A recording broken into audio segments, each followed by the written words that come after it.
So my topic is on a different note. We've gathered so much of information today. I hope that we can use it when we go back. And be mindful. We will be giving you an access.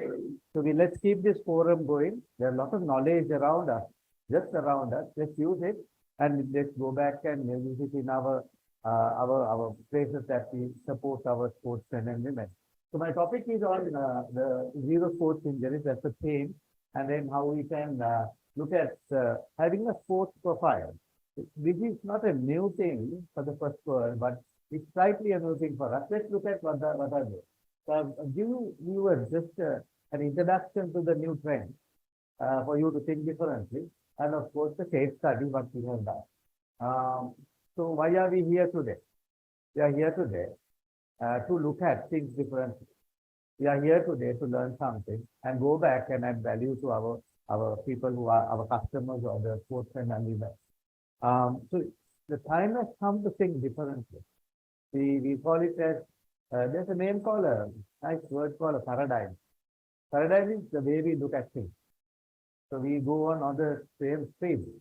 I know our country is at this particular state today because we have been looking at the same thing over and over again. We never looked at difference. The time has come for us to think differently, and this is what it is. So if you look at the real evolution of over the years, we heard a lot today, and there are new trends, and there are we as humans. Now, if you look at the marathon in 1904, they ran in 3 hours and 28 minutes and 53 seconds. And in 2012, they have reduced almost by 1 hour. If you take the Jesse Owens, I heard the name in the morning as well. He ran the Olympics in 10.2 seconds in 1936. And Usain Bolt in 9.77. What do you think the difference? Less than 0.5 seconds. That is what? This? Probably this, isn't it? Huh? Possibly this. That's the 0.5 seconds. So imagine all these years, with all the technique, they managed to do only this. So technology, etc. So he ran on probably a grass field, and he runs on a synthetic field with all this. And then in 1954, the first man to run a mile under 4 minutes, there was a one man. Now, in 2013, there are 1,314 people who run that. So, some more. If you take the freestyle 100 meters, so this is in the year 1956, to 100 meter freestyle, they took 54 points per second. So today, it's roughly around 46.8 seconds. There are few things changed.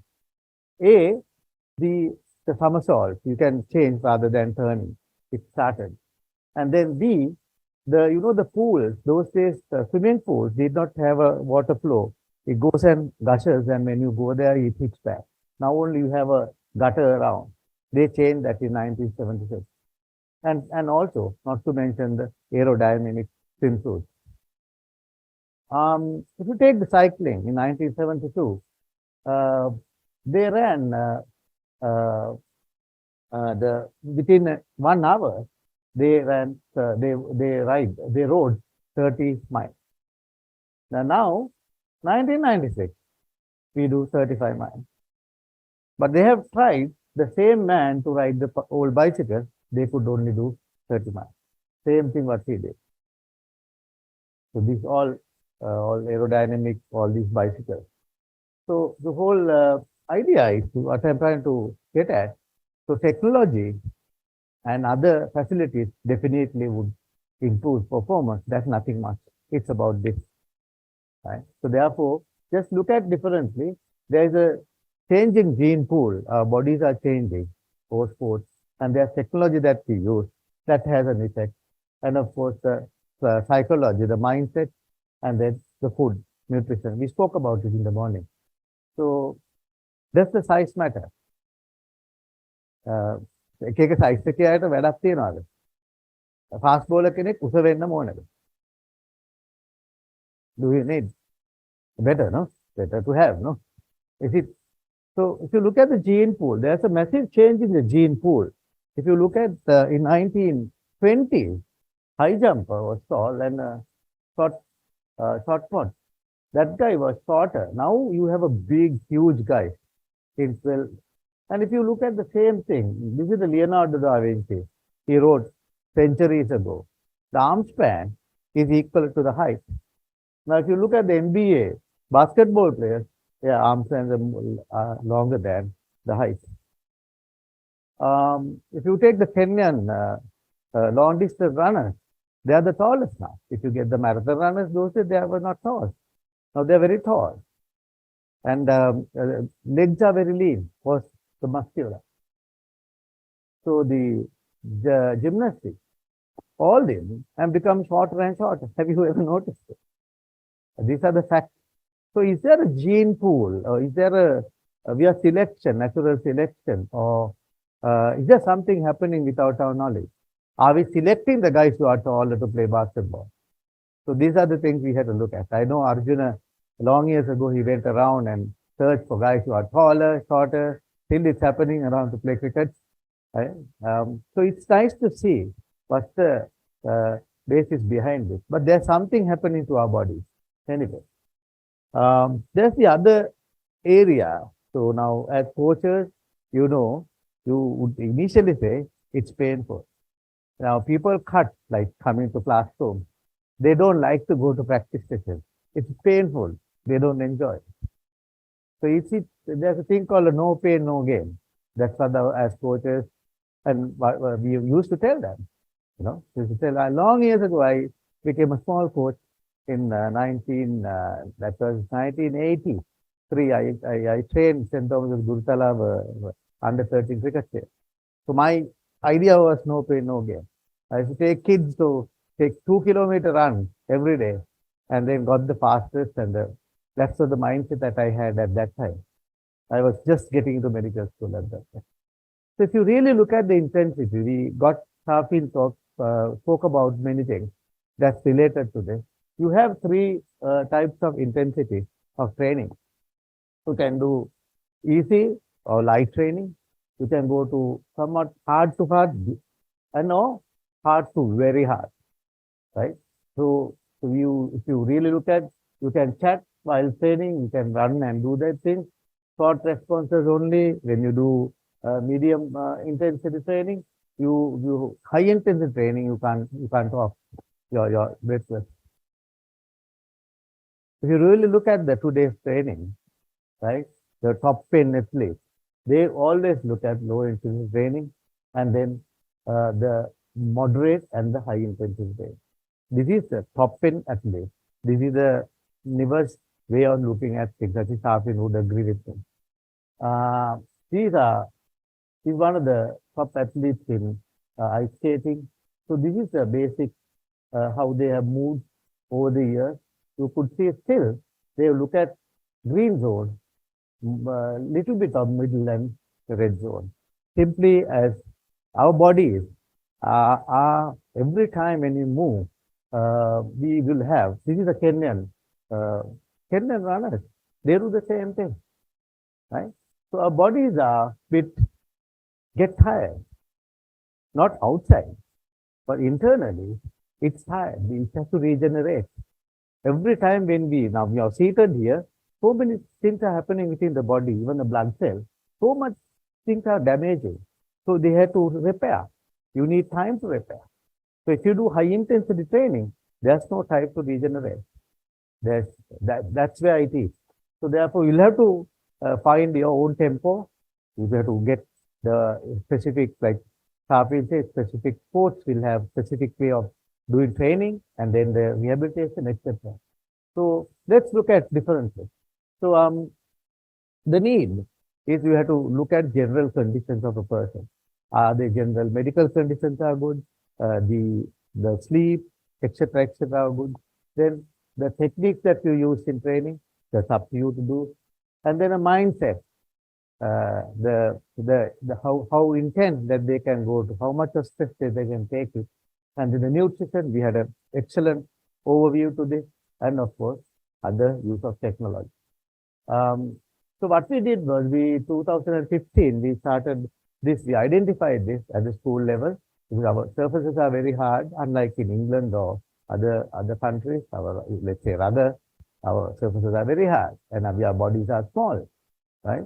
But high impact surgery. So we got this gentleman, Dr. David Young, and we had a nice conference. And we had a workshop also with the kids, about 150 school kids. So after that, we did a lot of work with few schools, and then you could see our physiotherapy team. Most of them are outside. These gentlemen are with us today. We will be talking with you today. Most of them are outside the country. Then what we did was we did an assessment of a school rugby team. So because of that, I don't want for the confidentiality, I don't want to mention which school that is. But let's look at what this is. What we had, this was done about almost 4 years ago. We had 10 meetings. It's very difficult to go to school and talk about, doing something analytic. Then have 40 meetings with students and supervisors, and then reach for the best used by the professionals. We studied what are the best assessment methods. We used some equipment, we bought some, and then assessment we were done in 2 days. So sports assessment could be done in 2 days, and then we analyzed the data. It took a lot of time for us. We even published it. So the whole idea is different sports would have different body contours, different approaches. Even within the same sport, the hack needs something, and then the standoff would have something, and the winger would have different contours. They have to have a different profile. So if you look at the in very simple way, right? Now you have a person who has come to play, let's say, rugby, the current state. So now we look at current profile. We look at the general medical condition and the neurological system. Very important to have the brain and all that to work. And then a musculoskeletal system, muscles, tendons, and the joints. And then nutritional status, and of course the mental status. So this you can assess. That's we can assess. We did it in 2 days, right? And then we looked at the desired state. You can look at where are they playing, what's the performance level, and you create an action plan. So this is the ideal profile. So each one you can write down what's the ideal profile of that player.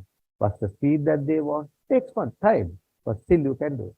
So it's like a job description. Now, if you are going to go to a job, you take your CV. Now, in the sportsmen and women, when they go to join another club, what do they have? What do they have? When you go to a job as a coach, you would go get your CV. What do these kids? They have to perform and show, no? But we don't know what's inside that body, each joint and the heart and we don't know. It's nice to have a profile created. So that's what we are hoping to support and then create this particular profile, and then you will have all these what we spoke can be minimized and improve the performance of this. Yeah. And finally, the horoscope, if you take a rugby player, they have to have balance.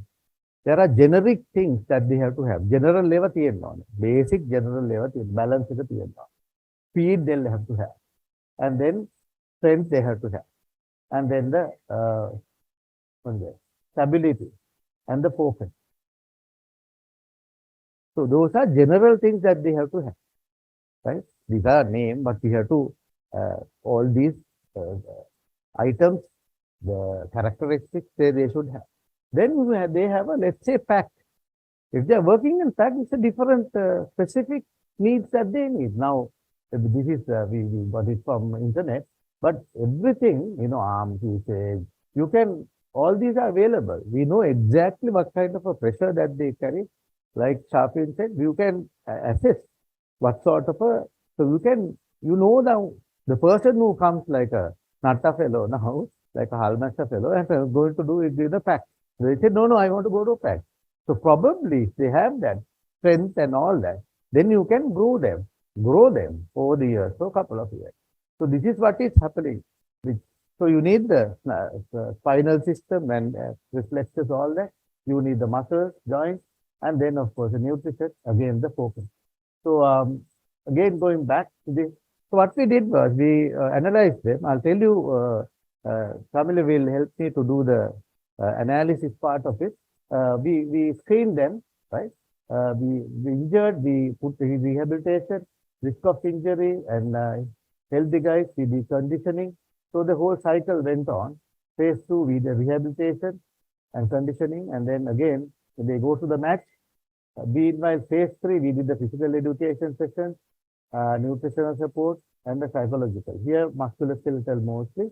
And then we follow up very closely.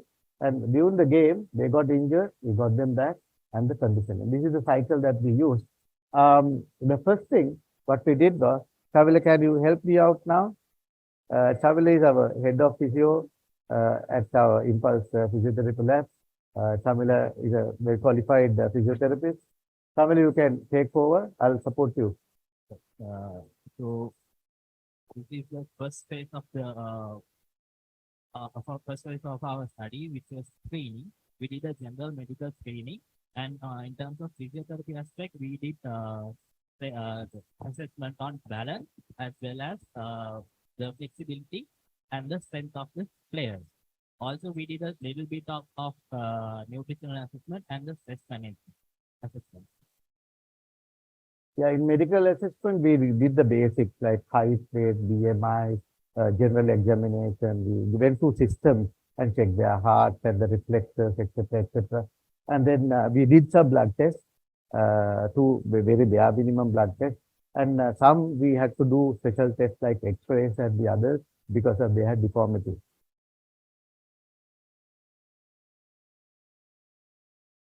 So, in terms of neurological assessment, we did check the balance, as Dr. Kithsiri said, that was one of the generic components to have for a rugby player.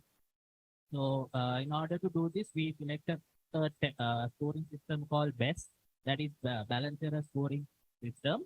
So it had two components, mainly a single leg standing, which was on the non-dominant side, and the tandem standing. And we made them to stand for 20 seconds, and we with eyes closed, and we got the errors that they made during this 20 seconds. So moving on to the results, as you can see on the screen, we had about 80% of the players had difficulties in maintaining the single leg stand. And on the right side, we had the tandem standing. Tandem standing was even more difficult. They had 95% of the players almost. They had difficulties in maintaining the tandem stand. For me, like I just went there when they showed me the results, I couldn't believe it because they are like Hercules. The body is like that. They couldn't stand in one leg for 1 minute. It's ridiculous. I was thinking, what's happening here?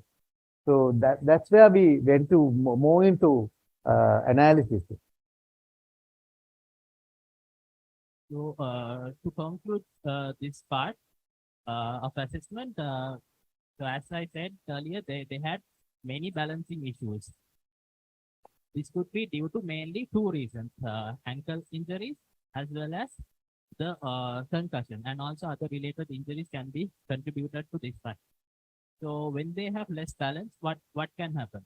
As Jafin said, the joint position strength, that is proprioception, can be affected, and also improper muscle activation will be there. Yeah, moved into the musculoskeletal assessment. Second one was we moved in there. First one we did the general medical. Second one was the neurological assessment. Third one then musculoskeletal assessment. Yeah. So in terms of musculoskeletal assessment, we did assess the strength, flexibility, and their posture. Yeah, strength and flexibility and alignment are essential components for to move as the endurance. So this is the go ahead. Yeah. So this is the result we got for strength. Before moving on to the results, I would say these players had already focused on their strength. So in terms of strength, we didn't find any many deviations and the problems. And this is the flexibility component. As you can see here, flexibility we check by using uh, specific tests for muscle lengthening. And so results came up like this. So here, as you can see in the quadriceps and the hamstring muscles, the flexibility was okay at a considerable amount. And for gastrocnemius, which is the calf muscles were specifically tight. So this can lead to many injuries because we call it a single kinematic chain. So everything is connected to each other. So if you have some problem in the calf, that can affect your back as well. So just for example, if I pull my blazer here, I will be able to lift my arm. So in the same way, it will be it is affecting the back and the other part as well.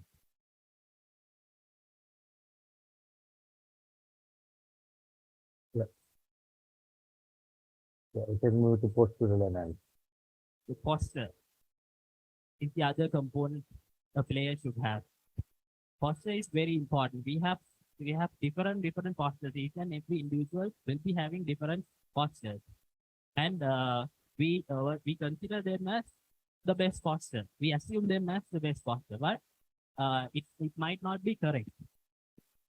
Okay, there are proper alignments a player should have to improve their performances. So this is the static analysis we did. We took pictures from the back and the sides and from the front, and we assess these areas. Uh, After taking those pictures, we assess the areas and we check for the deviation. And this is the dynamic overhead cost assessment. This is done for the dynamic postural assessment. Previous one was the static, and this is the dynamic. So in dynamic, three things we check: the anterior view or the front view, and the sides and the back. Dynamic posture, dynamic postural assessment can be helpful to identify the overactivation and the underactivation of the muscle. For example, if you are performing a squat, if you are performing a squat, if your heel is coming out from the floor, that means there will be some overactivation of the calf muscle, whereas the underactivation of the anterior foot muscle. So these are the other deviations that we look for. So this is the example which I spoke to you. And moving on to the results part of the static result part, as you can see, there were no many changes. There were no many changes and significant findings for the static in terms of the static balance in lower limbs. So moving forward, this is a comparison of static and the dynamic posture. So as you can see, the static posture for the feet is around 87.9, and there were some deviations in the dynamic. Even though they had a good static posture, the dynamic posture was affected. Likewise, in the other joints also, we could find some deviation. These are the results that we got in the knee. The knees moving out was more prominent. And this is for the lumbar pelvic hip region, hip and the pelvic region. As I said, the static part was normal for them, and they had some deviations like excessive forward lean and asymmetrical weight shift in the dynamic posture. So unlike other parts, in the static postural analysis, we could find more than 50% of the players had some obvious deformities. So as I spoke to you earlier, the back and the lower limbs were normal in static analysis almost, but for this part, the upper back part was affected nearly 50% of the players.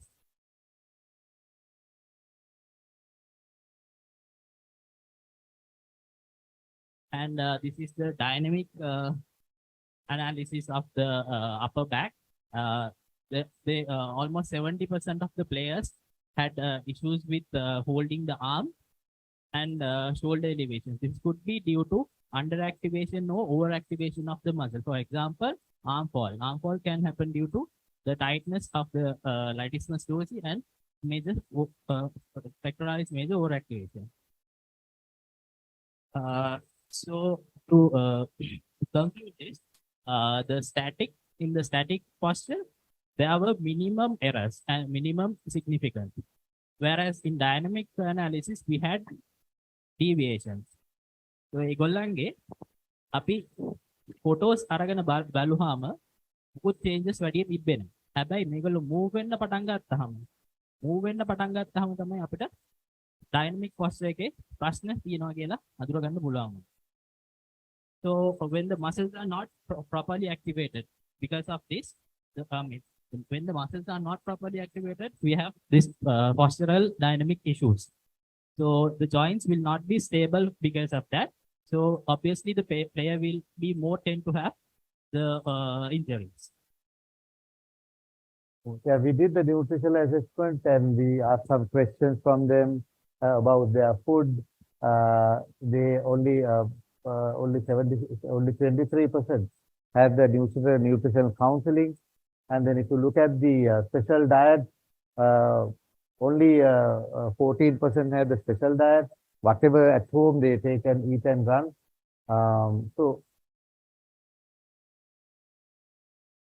And when you look at the minerals and supplements used, you can see a lot of people take fish and then oil and supplements, weight gain supplements. So there is a considerable amount that takes weight gain supplement as well.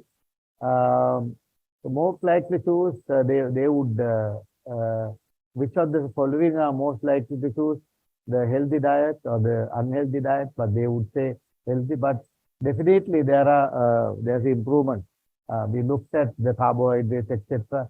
But the unbalanced diet was one of the causes that we have seen. Then we look at the stress assessment.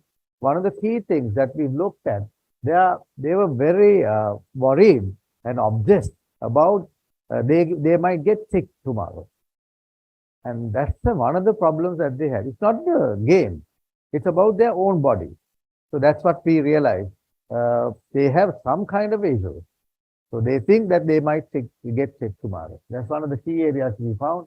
And then coping up with stress, of course, basically above average guys were there. But I think it's a concerning factor. We'll have to really get the support of a psychologist or sports psychologist.